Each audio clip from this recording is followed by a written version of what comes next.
సరే, దేవుని పరిశుద్ధ గ్రంథంలో నుండి మత్తయి సువార్త 5వ అధ్యాయము 9వ వచనాన్ని అందరూ కలిసి చదువుకుందాం.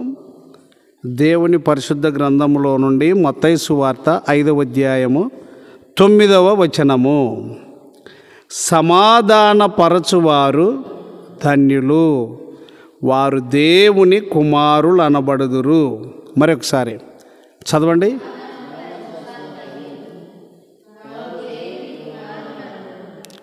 గట్టిగా చదవాలమ్మా, రోజు చెప్పాలన్నా. మూడవసారి అట్లా. ఇది కొండ మీద ప్రభు అయిన యేసుక్రీస్తు చేసిన ప్రసంగం.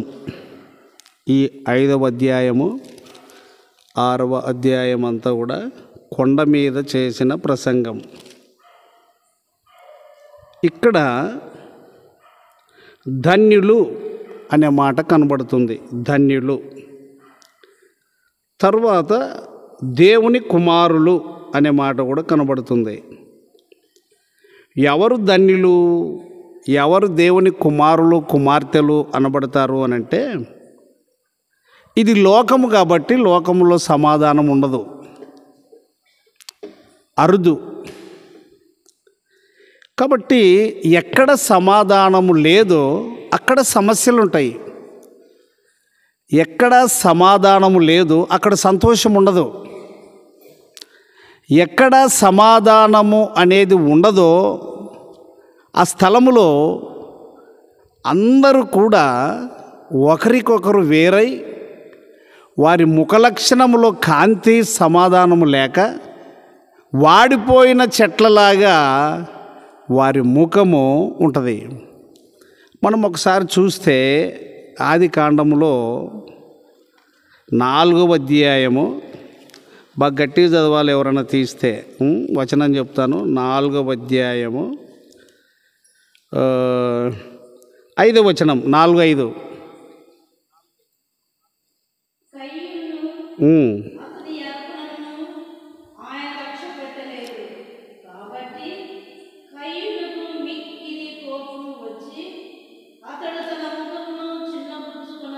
చాలు. కయ్యూను కూడా క్రైస్తవ కుటుంబమునకు చెందినవాడే. మొట్టమొదటి కుటుంబము క్రైస్తవులే. ఆదాము, అవ్వ, కయ్యూను, హెబేలు. అయితే కయ్యూను దేవుని సన్నిధికి వచ్చాడు, హెబేలు కూడా దేవుని సన్నిధికి వచ్చాడు. దేవుడు తనకు అనుకూలమైన వారిని అంగీకరిస్తాడు, అందరిని అంగీకరించడు, అందరినీ ఒప్పుకున్నాడు. ఎవరైతే ఆయన దృష్టికి యోగ్యంగా కనబడతారో వారిని అంగీకరిస్తాడు, వారిని ఒప్పుకుంటాడు, వారితో సమాధానంగా ఉంటాడు. కానీ కయ్యూను దేవుని దృష్టికి యోగ్యంగా లేడు కాబట్టి ఆయనకు సమాధానం లేదు. అందుకు ఆయన ముఖము చిన్నబుచ్చుకొని, హృదయం నిండియుండు దాన్ని బట్టి నోరు మాట్లాడును అన్నట్టుగా, హృదయంలో ఎప్పుడైతే సమాధానం ఉండదో ముఖం అంతా వికారంగా ఉంటుంది. షడ్రక్, మెషక్, అబేద్నెగోల విషయంలో కూడా నెబుకద్నెజరు ముఖ వికారము చేసుకొనని ఉన్నది.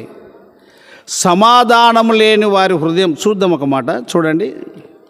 దానియేలు గ్రంథము 3వ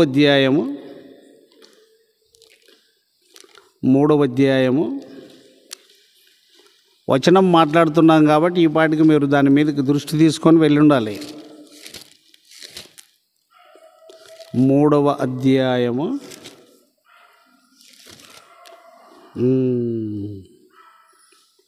19వ వచనం, 3:19.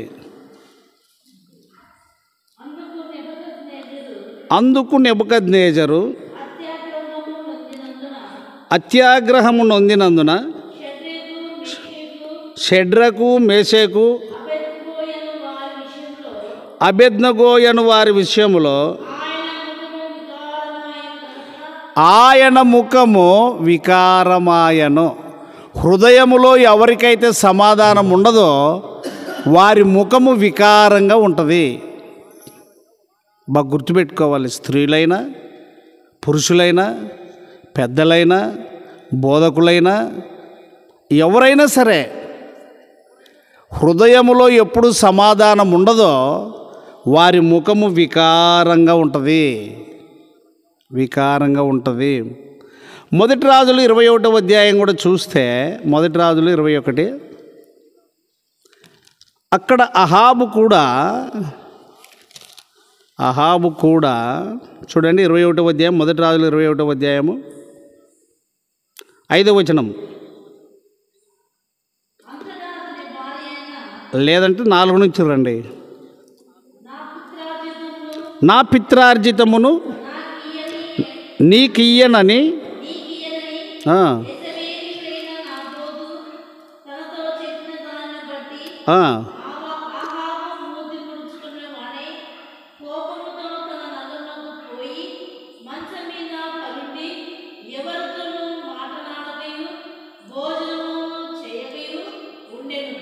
కాబట్టి చాలు అట్లే పోతావా. ఇక్కడ ఈ రాజు నాబోతు యొక్క ద్రాక్ష తోటను అడిగాడు. అది నేను ఇవ్వను, అది మా పితరులు సంపాదించింది, అది ఉండాలా అని అన్నాడు.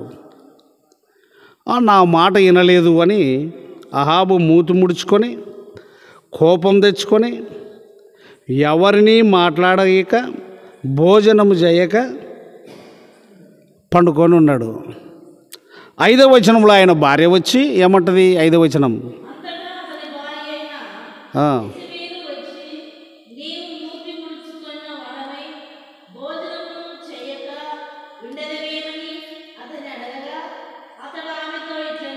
చాలు,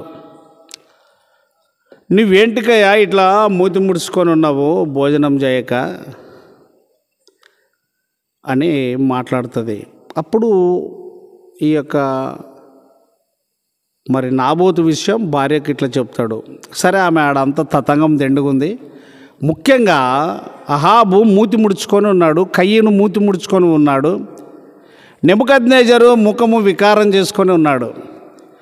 దీనికి కారణం ఏమిటి అంటే సమాధాన అధిపతి అయిన యేసుక్రీస్తు నీ హృదయంలో లేడు కాబట్టి. హృదయములో సమస్యను సాగదీస్తారు చాలామంది.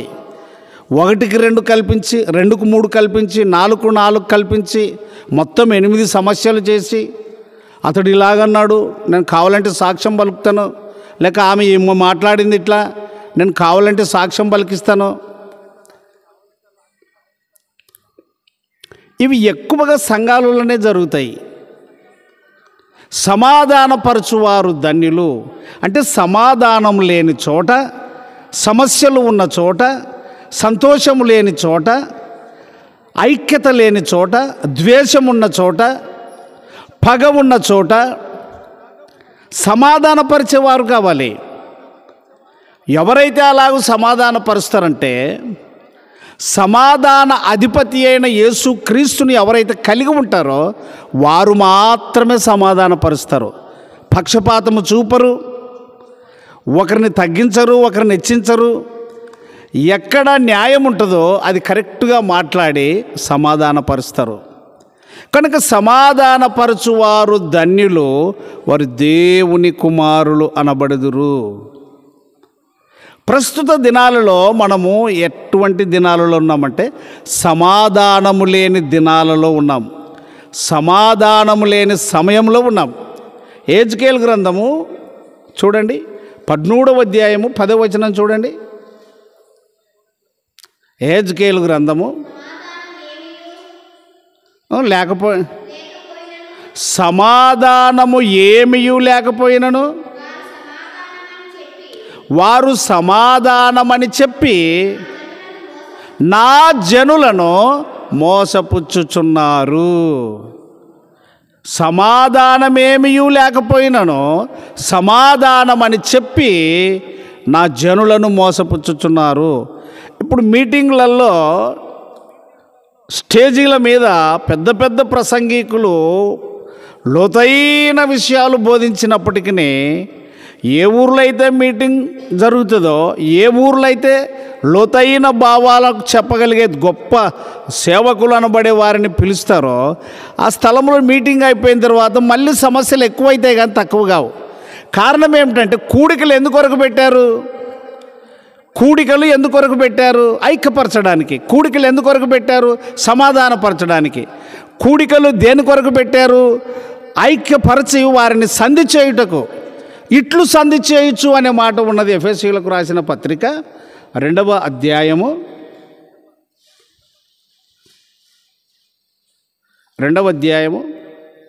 14 నుంచి రండి. అయినను మునుపు దూరస్తులైన మీరు ఇప్పుడు క్రీస్తు యేసునందున్న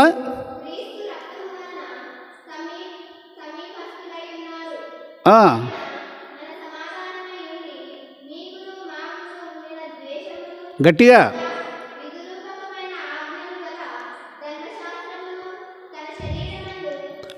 వేట చేత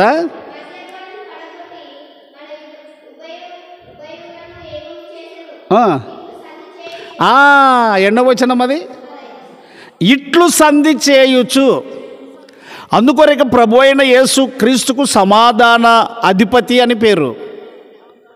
దూరస్తులము, ద్వేషముతో ఉన్న వాళ్ళము, ఒకరినొకరు ద్వేషించుకున్న వాళ్ళము, ఐక్యత లేని వారము, నష్టపోయిన వారము, కొంపలు కాల్చుకున్న వారము, ఒకరినొకరు చంపుకున్న వారము, కేసులు పెట్టుకున్న వారము, జైళ్ళకు వెళుతున్న వారము, ఇవన్నీ ఉన్నాయి.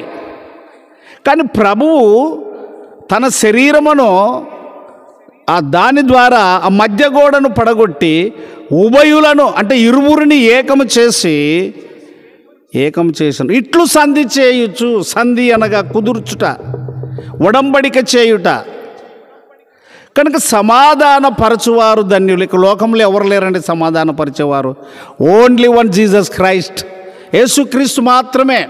ఆయన సమాధాన అధిపతి అని పేరు. చూడండి యెషయా గ్రంథము 9వ అధ్యాయం 6వ వచనం. ఏలయనగా మనకు శిశువు పుట్టెను. ఇక రోగులు మోగుతాయి. ఇంకా పండగ దగ్గరికి వచ్చా మైకులు చూసినా ఏలయనగా మనకు శిశువు పుట్టెను, మనకు కుమారుడు అనుగ్రహింపబడెను, ఆయన భుజము మీద రాజ్య భారముండును. ఆశ్చర్యకరుడు, ఆలోచనకర్త, బలవంతుడైన దేవుడు, నిత్యుడగు తండ్రి అని ఆయనకు పేరు. ఏ అధిపతి? సమాధాన అధిపతి నీ హృదయంలో ఉంటే అది ఎంత పెద్ద సమస్య అయినా, అది ఎంత కఠోరమైన సమస్య అయినా నువ్వు సమాధానపరుస్తావు. యేసును కలిగి ఉంటే, యేసుక్రీస్తు నీతిని కలిగి ఉంటే, యేసుక్రీస్తు యొక్క ప్రేమను నువ్వు కలిగి ఉంటే, యేసుక్రీస్తును నువ్వు అంగీకరించి ఉంటే, ప్రభు అయిన యేసుక్రీస్తు నామములో నీ పాపములు కడిగి వేసుకొని ఉంటే, యేసుక్రీస్తు వాక్యం నీ హృదయంలో సమృద్ధిగా ఉండగలిగితే ఎంత నష్టమైనా కానీ సరే సమాధానం కలిగి ఉండేటందుకే ప్రయత్నిస్తావు. యేసుక్రీస్తుని ఎత్తి చూపిస్తావు నువ్వు. హెబ్రీలకు రాసిన పత్రికలో కూడా చక్కని మాట ఉన్నది చూడండి. హెబ్రీలకు రాసిన పత్రిక 7వ అధ్యాయము. మరి దీంట్లో నా ఎన్ని తప్పులు చదువుతారో చాలా ఒత్తులు ఉన్నాయి. 3వ వచనములో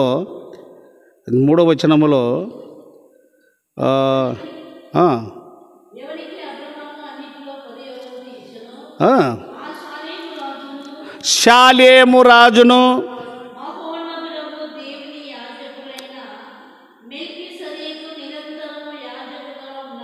ఉన్నాడు, అతని పేరుకు మొదట నీతికి రాజనియు తరువాత సమాధానపు రాజనియు అర్థమిచ్చునట్టి షాలేము రాజని ఆగుదామండి. ఒకటి డిక్లేర్గా మనకు కంటికి కనపడేది ఏమిటనంటే, సమాధానం లేనప్పుడు ఎవరు కలవరు.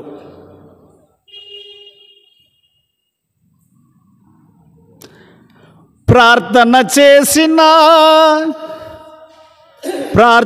చేసిన పెదవులు కలిసిన, ప్రార్థన చేసిన పెదవులు కలసిన, ప్రార్థన చేసిన చేతులు కలసిన, ప్రార్థన చేసిన చేతులు కలసిన, హృదయము కలువదు, హృదయం కలవదు, మనసు కలవదు. పరిచయ సుంకరి ప్రార్థన వేరుగా, మానవులందరూ ఒక్కటేనని, క్రైస్తవులందరూ ఒక్కటేనని. అందరి చేతిలో బైబిలే, అందరూ యేసుక్రీస్తుని నమ్మిన వాళ్ళే. సమాధానం లేదు అంటే ఎవరికి వాళ్ళే లెక్కలేసుకుంటారు. మాది కరెక్టు, మాది కరెక్టు, మాది కరెక్టు, మాది కరెక్టు. నిన్ను నీవు కరెక్ట్ అనుకుంటే అంతకంటే అవివేకము, అంతకంటే అంధకారము, అంతకంటే మోసము, అంతకంటే అన్యాయము మరొకటి లేదు. నోహుని ఎవరు ఒప్పుకున్నారు? దేవుడు ఒప్పుకున్నాడు. నీవే నా ఎదుట నీతిమంతుడు, 7వ ఆదికాండం 7వ, నీవే నా ఎదుట నీతిమంతుడు వై ఉండుట నేను చూచితినే. ఆదికాండం 7వ 1వ వచనం. ఈ తరము వారిలో నీవే నా ఎదుట, దేవుని ఎదుట సమాధానం కలిగిన వారు కావాలి. అందుకొరకే ప్రభు అన్నాడు, సమాధానపరిచే వాళ్ళు కావాలి. సమాధానం లేకుండా సమస్యను సాగదీసేవారు కాదు.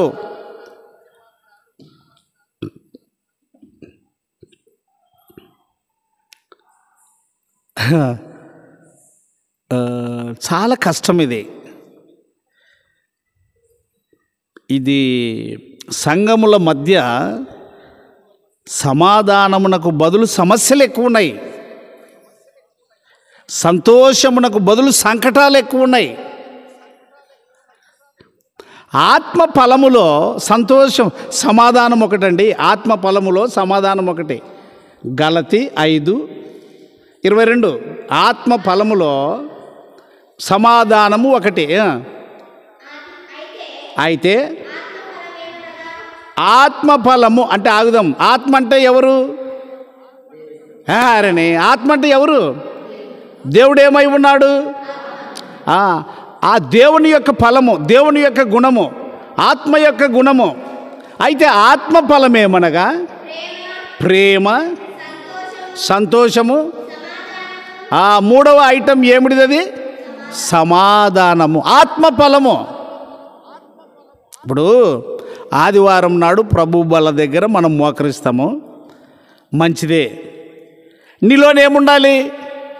సమాధానం ఉండాలి. మన సమాధానార్థమైన శిక్ష ఆయన మీద పడేను, మోసుకున్నాడు ఆయన. మరి ఎంతమంది నువ్వు సమాధానపరుస్తున్నావు? ఎంతమందికి సమస్యలు లేకుండా చేస్తున్నావు? ఎంతమందిని యేసుక్రీస్తు నామములో ఐక్యపరిచినావు? ఎంతమంది కుటుంబాలను నువ్వు సమ్మతిపరిచావు? ఎంతమందితో సమాధానంగా తిరుగులాడుతున్నావు? ఎంతమందితో ప్రేమతో నువ్వు మాట్లాడుతున్నావు? అయితే ఆత్మ ఫలం ఏమనగా ప్రేమ, సంతోషము, సమాధానము. ఆత్మ ఫలముల్లో ఒకటి దేవుని గుణలక్షణము సమాధానము. ప్రియులారా, నేను ముగించే ముందు చెప్తున్న మాట ఏమిటంటే, సమాధానము లేని వారు దేవుని పిల్లలు కారు, అనుమానమే లేదు. చాలామంది బైబిల్ చదువుతారండి, ఎవరితో మాట్లాడరు. ఏమంటే మీరు చెవిటోళ్ళ మంచోళ్ళ? ఇప్పుడు చాలామంది ఏం చదువుతారు కానీ ఎవరితోని మాట్లాడరు. చాలామంది తెల్ల బట్టలు వేసుకుంటారు కానీ ఎవరితోని ముఖాలులా ఒక మనిషిని చూస్తే ఒక మనిషికి అహాబులాగా మూతి ముడుచుకుంటారు, కయ్యూనులాగా మూతి ముడుచుకుంటారు, నెబుకద్నెజరులాగా మూతి ముడుచుకుంటారు. మార్తమ్మ కూడా మూతి ముడుచుకునేది ఎవరి మీద? శెలల మీద, మరియమ్మ మీద. యేసు ప్రభు దగ్గరికే పోయి ఫిర్యాదు చేసింది. హృదయంలో ఎవరికైతే సమాధానం ఉండదో వారు ఎవరితో సంతోషంగా ఉండరండి. ఏం క్రైస్తవేమో ఏం కథనో. ఎవరంతకోళ్ళే పాటలు పాడేది, ఎవరంతకోళ్ళే గుంపులు కట్టుకునేది, ఎవరంతకు వాళ్ళే ఆమెననేది, ఎవరంతకు వాళ్ళే మేము మంచోళ్ళం అనేది, ఎవరంతకు వాళ్ళు మేమే సక్కనోళ్ళం అనేది, ఎవరంతకు వాళ్ళు మేమే కరెక్ట్ అనేది. నోవహట చెప్పుకోలే. నోవహు ఓడా నేటికి చూడా, నోవహు ఓడా నేటికి చూడా, నమ్మిన వారే మైరి నమ్మని వారే మైరి, నమ్మిన వారే మైరి నమ్మని వారే మైరి. లోకాశగే హజి కుష్టు తెచ్చనోయి, కుష్టు తెచ్చనోయి, లోకాశగే హజి కుష్టు తెచ్చనోయి, కుష్టు తెచ్చనోయి.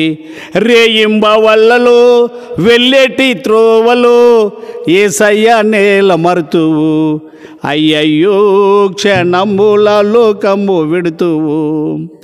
ఎక్కడికో ఈ యాత్ర పోయేది, ఎక్కడికో ఈ యాత్ర పోయేనో వాకో, ఎక్కడికో ఈ యాత్ర పోయేది. నీ ఇల్లు స్థిరము కాదు, నీ ఒళ్ళు మరచెద్దావు, నీ ఇల్లు స్థిరము కాదు, నీ ఒళ్ళు మరచెద్దావు.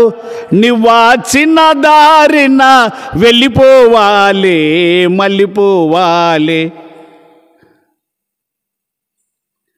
ఏమన్నా చర్చి పోయినా కూడా సమాధానం లేదు. ఏంటుకుంటుందన్న యేసుక్రీస్తు లేనప్పుడు, ఎవరు లేనప్పుడు? ఏబు అన్ని పోయినా కూడా సమాధానంగా ఉన్నాడు. అవునా? అన్ని పోయినా కూడా ఆయన చెప్పింది ఒకటే మాటే, నేనైతే ఏం తెచ్చలేను, నేను పుట్టింది ఒకటే, నేను మిగిలింది కూడా స్తోత్రం. ఇంకా అయిపోయా. అది సమాధానం అంటే. షడ్రక్ మేషక్ అబేద్నెగోలు చెప్పింది కూడా అదే, రక్షించిన యేసయ్యనే, రక్షించకపోయినా కూడా. మరి నువ్వు అట్లా అనుకునేవు స్వామి, ఏయ్ నువ్వు అట్లా అనుకునేవు శాతగానోడని దేవుణ్ణి, రక్షించిన మా దేవుడే, రక్షించకపోయినా అది సమాధానం. కాబట్టి యేసయ్య అనుగ్రహించే సమాధానం నిన్ను పరిపాలన చేయాలి. చూడండి ఆ మాట, కొలస్సీ 3:15 ముగించుకుందాం. కొలస్సీ 3:15, కొలస్సీ 3:15. ఇంతసేపా క్రీస్తు అనుగ్రహించు సమాధానము ఏలుట అంటే పరిపాలించుట. నిన్ను సమాధానము పరిపాలించాలి. నువ్వు సమాధాన పడాలి, తృప్తి పడాలి. ఈ దినం సమాధానం ఉందా? తృప్తి ఉందా?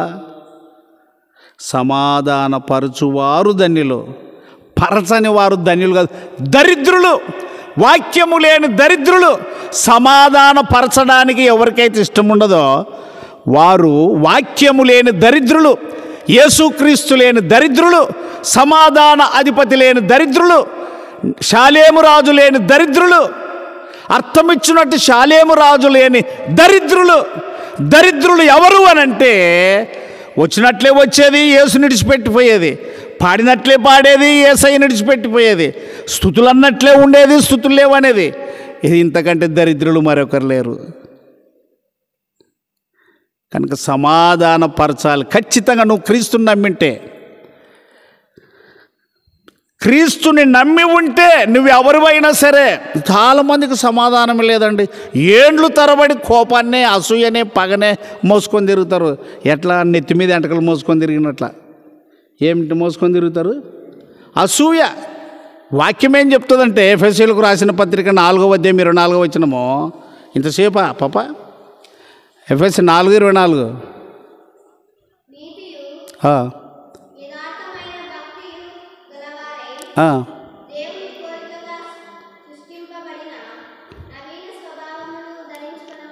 ఇంకా ఒకరికొకరు అవయవములై ఉన్నాము గనక ప్రతివాడు తన పొరుగువానితో సత్యమే. ఇంకేమంటాడు? ఇంకా సూర్యుడు అస్తమించు లోపల అప్పో ఏండ్ల తరబడి ఒకరిని కోపం వెళ్తే కయ్యను ధాన్యం మోసుకొని తిరిగినాడు. ఈ పొద్దుటి వరకు రిజిస్టర్ పేరు కోపం కోపం కోపం కోపం. సూర్యుడు అస్తమించు లోపల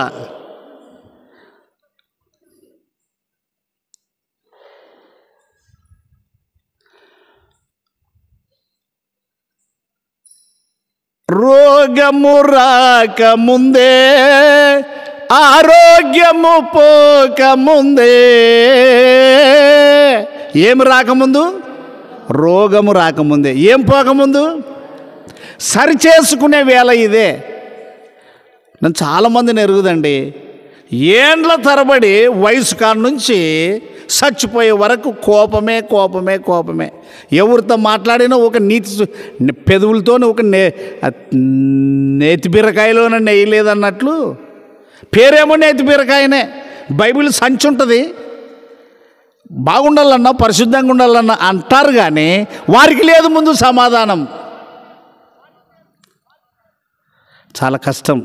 అందుకొరికే ఎవరు ధన్యులు? ధన్యులు వారు ఎవరి కుమారులు? కాబట్టి సమాధానపరిచేవారు అవసరం. యేసుక్రీస్తు లేకుండా నువ్వు ఎవరిని సమాధానపరచలేవు. ఇది మాత్రం వాస్తవము. ప్రార్థన చేసుకుందాము. మోకరించండి. ఇమ్మను ప్రార్థన చేయి. ఇప్పుడు చెప్పిన వాళ్ళ పేర్లు జ్ఞాపకం రాకపోయినా, ఎవరెవరు అనారోగ్యంగా ఉన్నారో, ఎవరెవరు ఆపరేషన్ వరకు పోతారో వాళ్ళందరి విషయాలు జ్ఞాపకం చేసుకోండి. ఇంకో పరిశుద్ధుడైన ప్రేమగల తండ్రి, ఇప్పుడు చెప్పిన వాళ్ళందరినీ మీ వ్యక్తిగత ప్రార్థనలో జ్ఞాపకం చేసుకోండి. నేను కూడా జ్ఞాపకం చేసుకుంటాను. నీ పరిశుద్ధమైన నామంను బట్టి మరొకసారి నీ పాద సన్నిధిలో ఇదిగో నాయన, మరి నీ పరిశుద్ధమైనటువంటి మాటలు వినడానికి, పరిశుద్ధమైనటువంటి గ్రంథ లేఖన భాగము ద్వారా నుంచి మాతో వినిపింపజేసిన విధానమును బట్టి ప్రార్థించగలుగుతూ ఉంటున్నాం. యేసుక్రీస్తు ప్రభువా, మనసుకి కావలసినటువంటి మీ మనసులో మీరు ప్రార్థన చేయండి, మౌనంగా ఉండద్దు. సమాధానము సమాధానము సమాధానమని పరిశుద్ధమైనటువంటి గ్రంథ లేఖన భాగము ద్వారా అయా మా ముందుకు తీసుకొని వచ్చిన విధానమును బట్టి ప్రార్థించగలుగుతూ ఉంటున్నాం. పరలోకమందు ఉన్నటువంటి దేవుడు, పరిశుద్ధాత్మైనటువంటి దేవుడు, సర్వశక్తిమంతుడా, సర్వాధికారి అయినటువంటి దేవా, అయా నీ పరిశుద్ధమైనటువంటి గ్రంథ లేఖన భాగములో నిజంగా ప్రభువనైనా మరి నీవు ఎలా జీవించావో, ఎలా బ్రతికావో, అయా మరి ప్రభువా నిన్ను విశ్వసించినటువంటి వారు ఎలా బ్రతికారో వారి జీవితంలో మా జీవితం ఉండాలని పరిశుద్ధ గ్రంథ లేఖన భాగమును అయా మరి రాయించి మాతోను మాట్లాడుతూ ఆ మాటలను మాకు వినిపింపజేస్తున్న విధానమును బట్టి ప్రార్థిస్తూ ఉన్నాం. నిజంగా ప్రభువా, మార్య మర్త ప్రభువనైనా మరి ఇద్దరు ఉన్నప్పుడు ప్రభువా, ఒక ఆమెను ఒక చింత లేదా అని నిజంగా ఇదిగో అన్నప్పుడు ప్రభువా, దాన్ని ఓపిక పట్టినటువంటి దేవుడువు. ఓపిక పట్టి ఇదిగోనైనా మరి నిజముగా ఎవరైతే ఉత్తమమైనటువంటి దానిని ఎన్నుకుంటారో వారే అయా మేలని పరిశుద్ధ గ్రంథ లేఖన భాగము ద్వారా నువ్వు హెచ్చరించిన విధానమును బట్టి ప్రార్థిస్తూ ఉన్నాం. మా జీవితంలో, మా ఉద్దేశంలో, మా బ్రతుకుల్లో అయా నిజముగా యేసుక్రీస్తు ప్రభువా నీ వాక్యం ఏం చెప్తుందో దాని ప్రకారంగా నడుచుట కొరకు స్థిరపరుస్తూ రమ్మని ప్రార్థన చేస్తూ ఉంటూ ఉన్నాం. పరలోకమందున్నటువంటి యేసుక్రీస్తు ప్రభువా, విత్తబడినటువంటి వాక్యాన్ని మా హృదయాలు భద్రపరచండి. విన్నటువంటి వాక్యాన్ని నెమరు వేసుకున్నటువంటి సహాయం అని గురించి మనం ప్రార్థిస్తూ ఉన్నాం.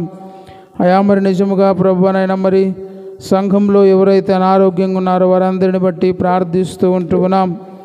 ఇదిగో యేసుక్రీస్తు ప్రభువా, ఇదిగో చిన్న పిల్లోడు ప్రభువ మరి గడ్డయి అయా మరి ప్రభువ మరి ఆపరేషను జరగాలని మరి ప్రభువ మరి ప్రార్థిస్తూ ఉంటూ ఉన్నాం. అయా మరి నిశ్చితమైతే డాక్టర్లకు మంచిగా ప్రభువ తెలివిని దయచేసి అయా ఏదైతే అవసరమో ప్రభువనైనా మరి అన్నిటినీ సమకూరుస్తూ రమ్మని ప్రార్థన చేస్తూ ఉంటూ ఉన్నాం. స్వప్నకు గర్భఫలం ఇచ్చావు ప్రభువ, మరి గర్భఫలం ఇచ్చిన తర్వాతనే అయా చిన్నపిల్లనికి అలాగ ఉందంటే ప్రభువ మరి మా మనుషులం ఒకరొకరికి ఒక రీతిగా వస్తుంది, కానీ పరిశుద్ధమైనటువంటి దేవుని నామములో మేము మొరపెడుతున్నాం. మా మొరను ఆలకించే దేవుడు, మా ప్రార్థన అంగీకరించే దేవుడు. అయా, మొరపెట్టు వారికి సమీపంగా ఉంటానని పరిశుద్ధ గ్రంథ లేఖన భాగంలో అయా మత్తయి సువార్త 7:7 ప్రభువనైనా నువ్వు సెలవు ఇచ్చినట్టుగా మేము ప్రార్థించగలుగుతున్నాం. ప్రార్థన చేసే మాత్రమే కార్యము చేయగల దేవుడవు నీవని నమ్ముతూ ఉంటూ ఉన్నాం. అలాగనే ప్రభువనైనా మరి 3 మాల భావం బట్టి ప్రార్థిస్తూ ఉన్నాం. అయా, మరి ప్రార్థన కోరారు, నీ చిత్తమైతే ప్రభువ బాగు చేస్తురమ్మని.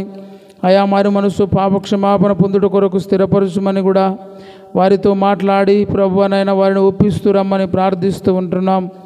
అయా, గ్రామంలో ఇంకా చాలామంది ప్రభువనైనా మరి చెప్పుకోలేనటువంటి బాధల చేత ఉంటున్నారు. వారందరిని బట్టి ప్రార్థిస్తూ ఉంటూ ఉన్నాం. ముఖ్యంగా యేసు క్రీస్తు ప్రభువా యవనస్తుల కొరకు, యవన స్త్రీల కొరకు ప్రార్థిస్తూ ఉంటూ ఉన్నాం. ప్రతి ఒక్కరూ నీ మందిర ఆవరణంలో కనబడవలని గ్రంథ లేఖన భాగం చెప్పినట్టుగా అయా దినదినము మేము కనబడలాగున సహాయం చేయండి. అయా, అన్ని విషయాల్లో నీ తోడు నిడగండి సహాయం చేస్తున్నామని ప్రార్థిస్తూ ఉన్నాం. అలాగనే తెరనికల్లో 14, 15 తారీఖుల్లో నీ దాసుడు నిలబడి మాట్లాడుచూ ఉన్నప్పుడు అయా ప్రజలు కావలసినటువంటి వర్తమానమును అయా పరిశుద్ధ గ్రంథ లేఖన భాగం నుంచి నువ్వు మాట్లాడుతూ రండి. మాట్లాడుచున్నటువంటి ప్రతి మాటను ఆ గ్రామ ప్రజలకు ప్రభువు వినికిడి చేసి పరలోక రాజ్యానికి వారసులవుట కొరకు స్థిరపరచుమని బలపరుస్తురమ్మని ప్రార్థిస్తున్నాం. ప్రయాణంలో కూడానైనా రాకపోకలయందు అయా క్షేమం దయచేయమని కూడా ప్రార్థిస్తూ ఉంటున్నాం. అలాగనే ప్రభువు మరి సంఘంలో ఏవైతే కొదవలు కలిగి ఉన్నావో వాటిని బట్టి ప్రార్థన చేయగలుగుతూ ఉంటున్నాం. చేస్తున్నటువంటి పరిచర్యలో ఓపిక కలిగి, నెమ్మది కలిగి అయా మరి ముందుకు కొనసాగుట కొరకు కూడా స్థిరపరుస్తురమ్మని, జ్ఞానం దయచేస్తురమ్మని ప్రార్థన చేస్తున్నాం. అయా మరి చదువుబడినటువంటి లేఖన భాగాన్ని మా హృదయంలో భద్రపరచుమని నజరుడైనటువంటి యేసు క్రీస్తు నామంలో ప్రార్థిస్తున్నాం తండ్రి, ఆమెన్. గుండె చెదరిన వారిని బాగు చేయువాడని, గుండె చెదరిన వారిని బాగు చేయువాడని, వారి గాయములనియో కాటుచున్నవాడని, వారి గాయములనియో కాటుచున్నవాడని, దేవునికి స్తోత్రము గానము చేయుటయే మంచిది, మనమందరము స్తుతి గానము చేయుటయే మంచిది. అందరికీ వందనాలండి. అమ్మ, మీరు అందరూ ఏం చేయాలంటే ఎల్లుండి